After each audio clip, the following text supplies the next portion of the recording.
המשך השיחה עם מר אנרי פרילס, צד שלישי. Vous m'avez posé une question à propos de divergence de vues à Nice Oui. entre un groupe d'adultes et un groupe de jeunes. La question est la suivante. Lorsque les Allemands sont arrivés à Nice, il existait une organisation de comités juifs. Tous ces comités autour de Donati, de la synagogue du Bouchat, etc. Ces comités n'ont pas disparu du jour au lendemain.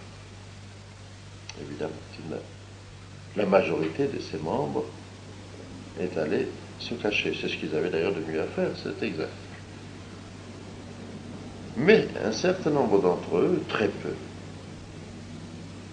ont, assez courageusement, je dois le dire, fait face et ont décidé de continuer à distribuer de l'argent selon des méthodes qui, au groupe de jeunes qui avaient pris, pour ainsi dire, le pouvoir dans l'abandon et disons pas la fuite, mais la panique générale, nous estimions que ces méthodes étaient périmées et dangereuses.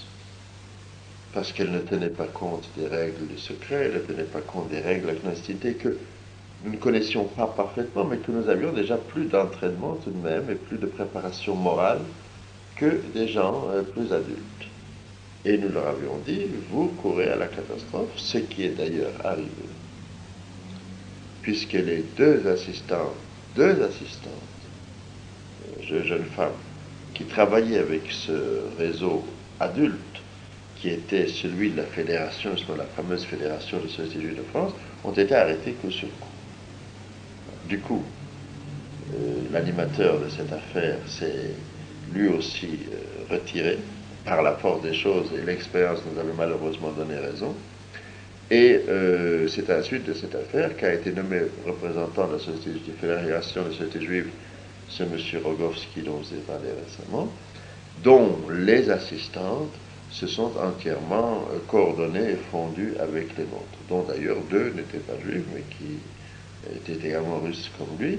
Et finalement, ça a donné un système d'assistance, de planquage et de secours qui était le système de Nice sans autre dénomination particulière. C'est à cela que Ernest a fait allusion, Uri a fait allusion, lorsqu'il nous a dit qu'il y a eu effectivement de graves divergences de vues. Nous avons reproché à ces gens d'abord d'agir anarchiquement et sans vouloir de liaison avec nous, et deuxièmement d'employer des méthodes qui se sont malheureusement révélées pour certains de leurs collaborateurs néfastes. Et là, il m'a mentionné aussi l'activité d'un certain Abbé Guntz. Voilà l'Abbé Guntz. Est-ce que joue un rôle important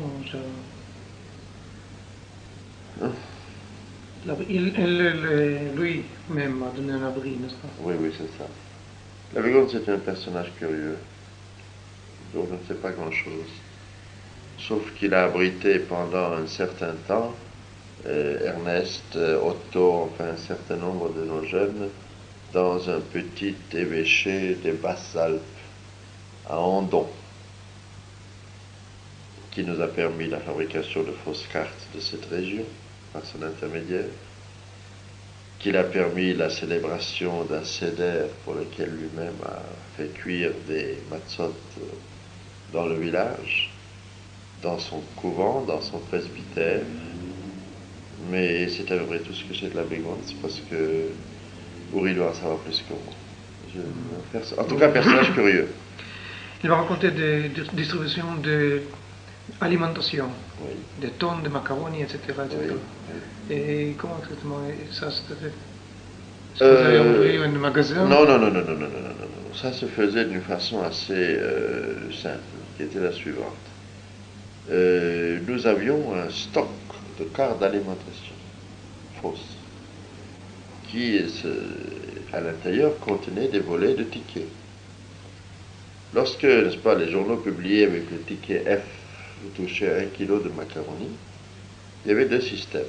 Ou bien les assistantes distribuaient aux gens cachés qui avaient la possibilité de faire leurs achats soit directement, soit indirectement, des tickets F, un certain nombre, donc les gens, au lieu qui avaient droit théoriquement à 1 kilo de macaroni, en touchaient 5, ce qui n'était pas de trop, bien entendu.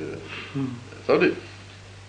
Ou alors, nous-mêmes, avec des complicités au service du ravitaillement et à la mairie, nous touchions massivement des 50, 100, 200 kilos de macaroni qui étaient stockés et qui, au fur et à mesure, des visites étaient écoulées à raison de 5, 6 kilos,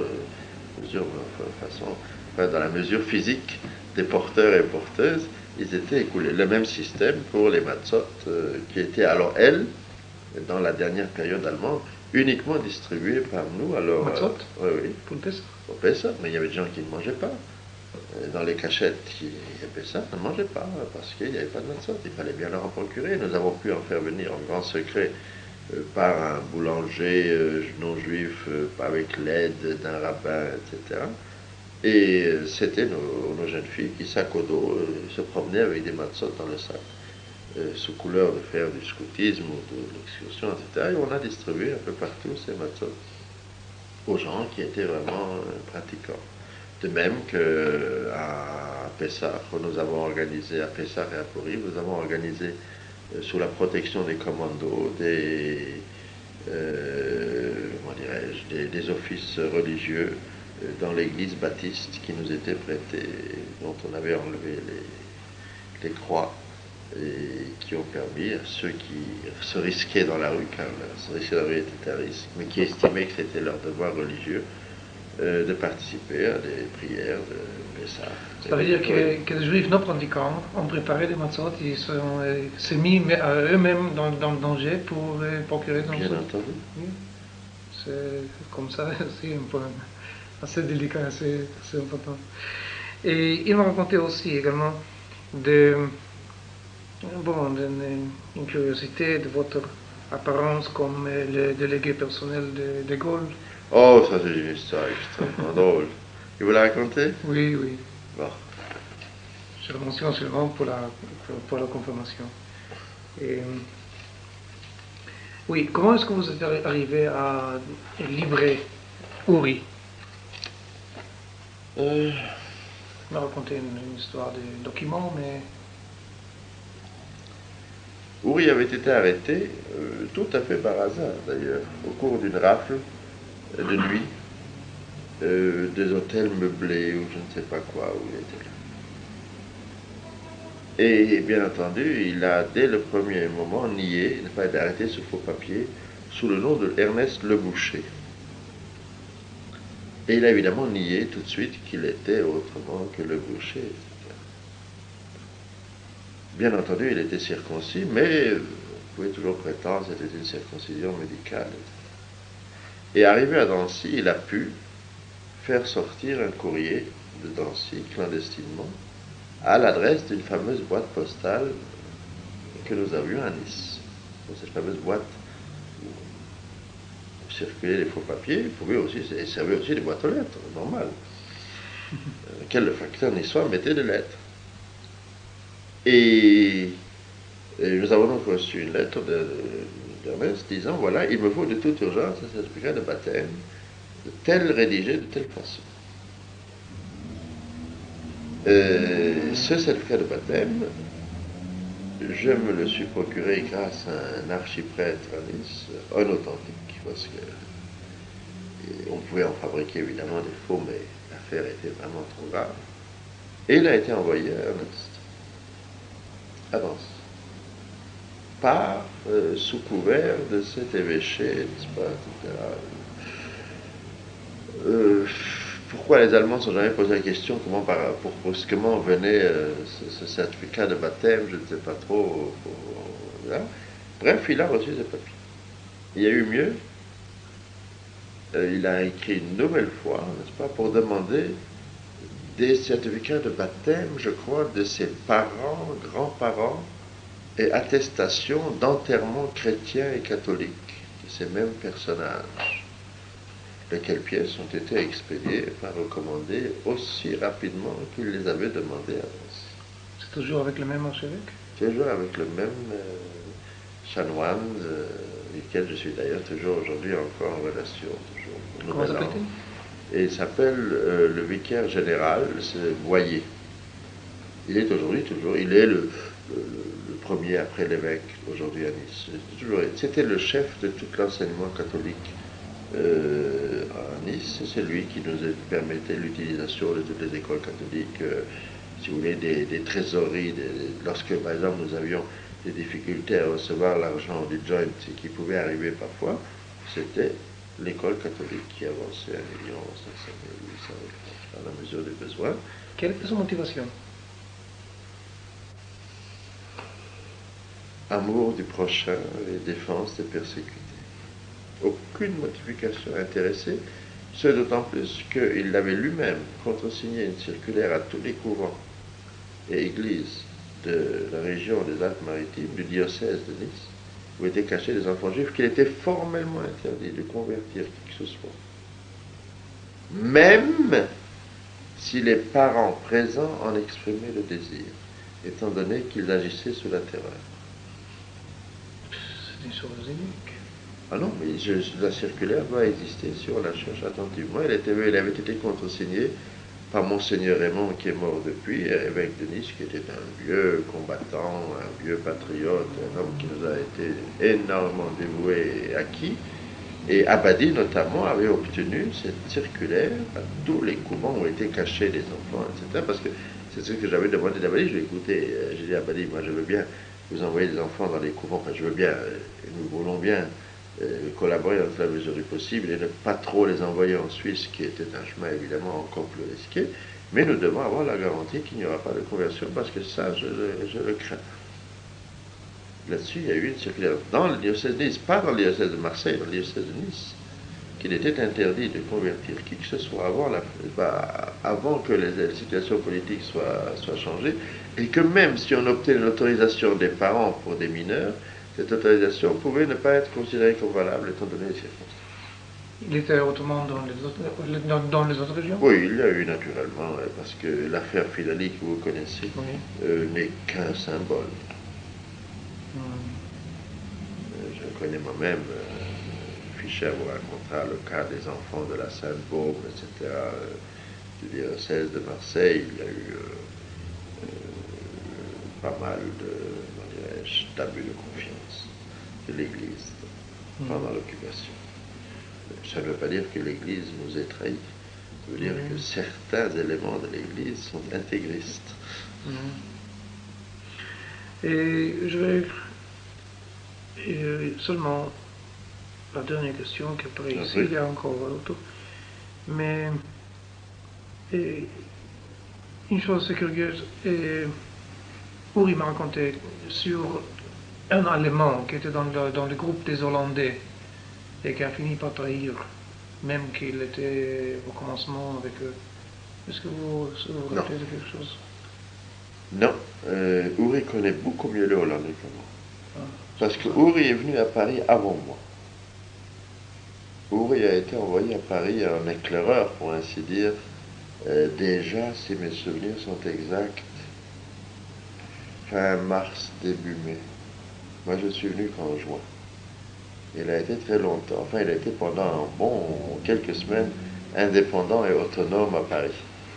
Et c'est là qu'il a beaucoup pris des contacts avec les Hollandais. Il était beaucoup plus au courant que moi, notamment de ces 4 qui ont été arrêtés à l'hôtel. Et puis il a également entrepris un certain nombre d'actions avec des FTP du côté de Gagny, de Bobigny, etc., contre des pylônes électriques sur lesquels j'ai beaucoup moins de renseignements que lui.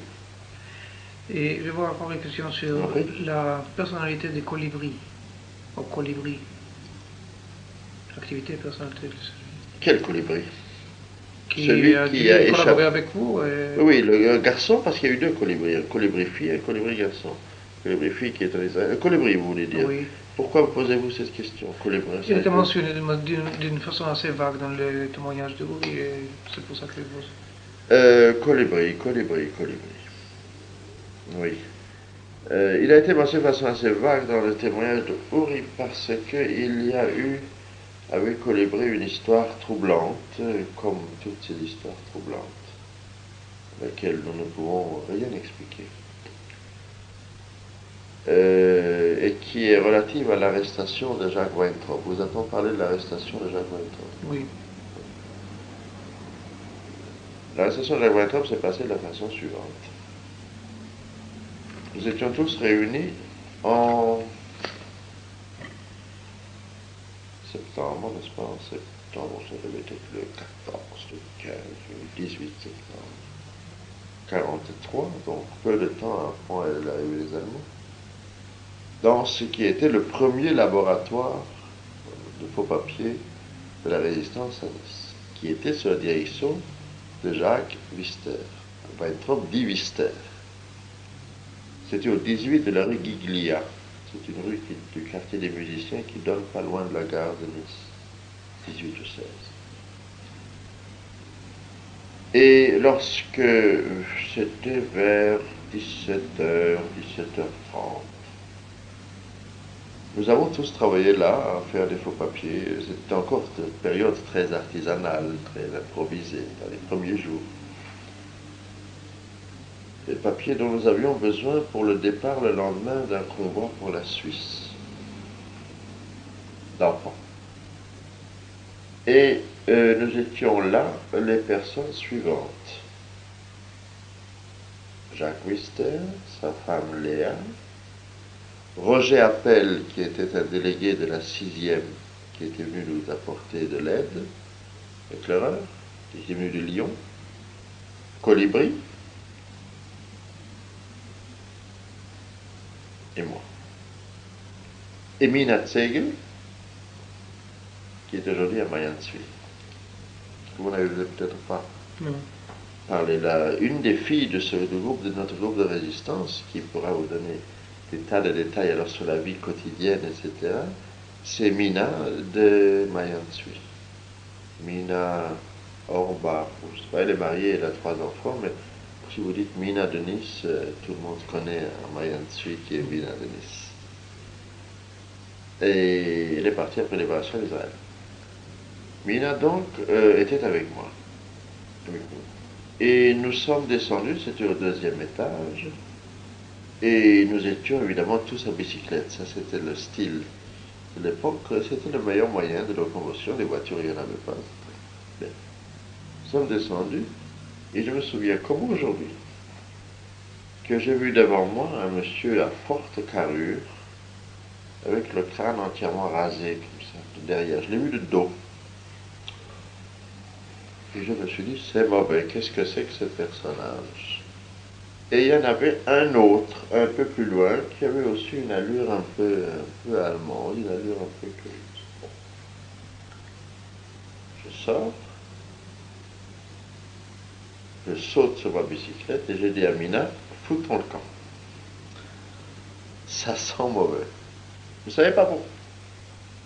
Nous sommes remontés la rue Gillian, tout de suite, tous les deux à bicyclette. Et derrière nous suivait, ce monsieur m'a regardé, moi je l'ai regardé, je suis passé. Avec Mina. Venait ensuite derrière moi, Léa Weintraub, la femme de Jacques Wister, Colibri et Roger Appel. Tous en bicyclette? Non, descendaient l'escalier, ils sont sortis.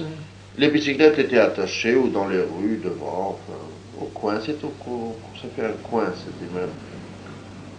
Et ils sont montés sur la bicyclette. Léa aussi d'ailleurs. Et tout le monde est parti dans plusieurs directions différentes, n'est-ce pas, en essayant de se disperser le plus rapidement possible. Et Jacques Wister et Colibri ont été pris en chasse par la voiture de la Gestapo. Les deux types ont commencé à courir, qui étaient devant la porte, bondi dans la voiture qui attendait par là. La voiture a rejoint Wister et Colibri, revolver au poing, elle a dit « Suivez-nous » à l'hôtel de l'Ermitage, qui était le headquarter de la Gestapo. Et au bout de 2 heures, on a relâché Colibri, qui évidemment a prétendu qu'il n'était au courant de rien, qu'il passait dans cet immeuble, qu'il était là, avec ses faux papiers, etc.